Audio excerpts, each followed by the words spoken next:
I've seen some relationships fall apart because they went to people who aren't in their relationship for guidance.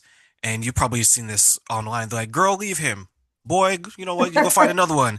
Saturday night, where the hole's at. Like, their right, their Yeah, fix is to get rid of the 100%. person without giving them the opportunity. Have you seen some people who either come to you or indirectly they have an issue because they went to the wrong person? It made it worse to the point where they've lost everything now. Yeah, I mean, I'm going to be 100% honest with you. That was me not so long ago. I was the type that was, I stuff it all down. I'm a stuffer. That's a new word. If you don't know it, I'm a stuffer. And I was totally the human being that was like, you know what? I'm going to cut you off before you have a chance to cut me off. And that was my mentality. So when girlfriends and I would be sitting down or they'd be talking about their spouse, their husband, their boyfriend, I'd be like, sister, you need to walk out that door. Like, no man's worth that. Or, if they can't handle your pain, they can't handle you. That was me. And I still see it absolutely 100%. And the internet is fabulous and it's awful all at the same time. The internet is fabulous because I get to meet people like you and we get to have these real conversations and really cut through all the noise. But it's also awful because it's so easy to just chime in on a comment, hey, I went through that and never again, and you need to do this or you need to do that. And then what happens is you're right. They follow this advice either with their girlfriends or the internet, and they lose everything, or things get way, way worse and get really, really ugly.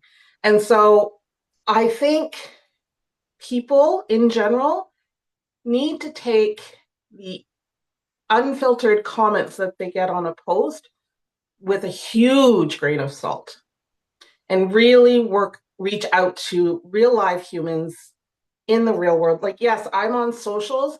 I have Instagram, TikTok, Facebook, all of that.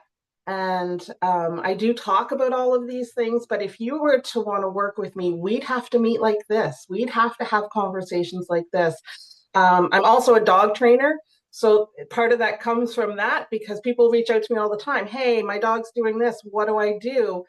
And in the dog training world, it's very unethical to say, without meeting the dog, without knowing anything, hey, you know, this worked for Fido the other day, so do this.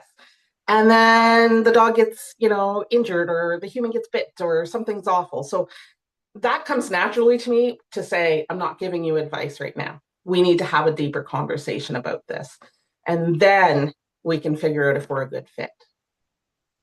What do you then think are some of the dangers of people who follow advice from those in their comment section instead of actually giving their partner the opportunity or going to someone who's a little bit, or in many cases, a lot more qualified to assist them through their traumatic experiences? Right. Well, one of the biggest things is you're not doing your relationship any justice. You're doing a huge disservice to the relationship that you're in to not give your partner the opportunity to show up for you the way that you need them to. Um, you this is one of my biggest things. You don't know unless you ask.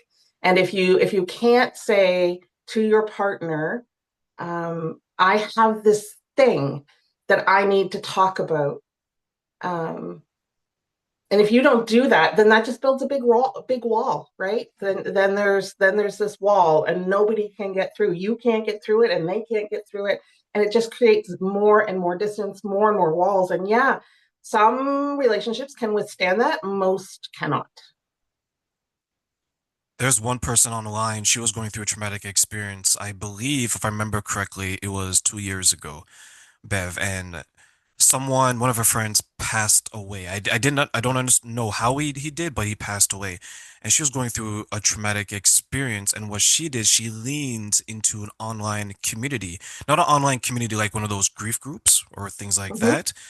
It was post after post after post, and people saying that I'm sorry for your loss. And then after a while, what started to happen is that people said that, you know what, if you ever need anyone, I am here. You can come on over, you know what, and I can help you out. The problem is she was married.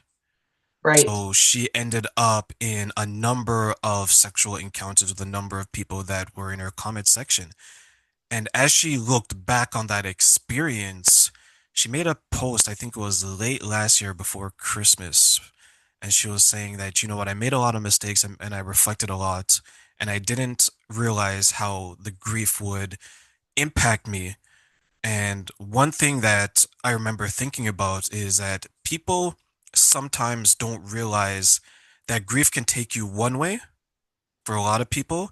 And for a lot of people, they become someone who is far worse than who they were. And they do things that they can't believe that they would ever do.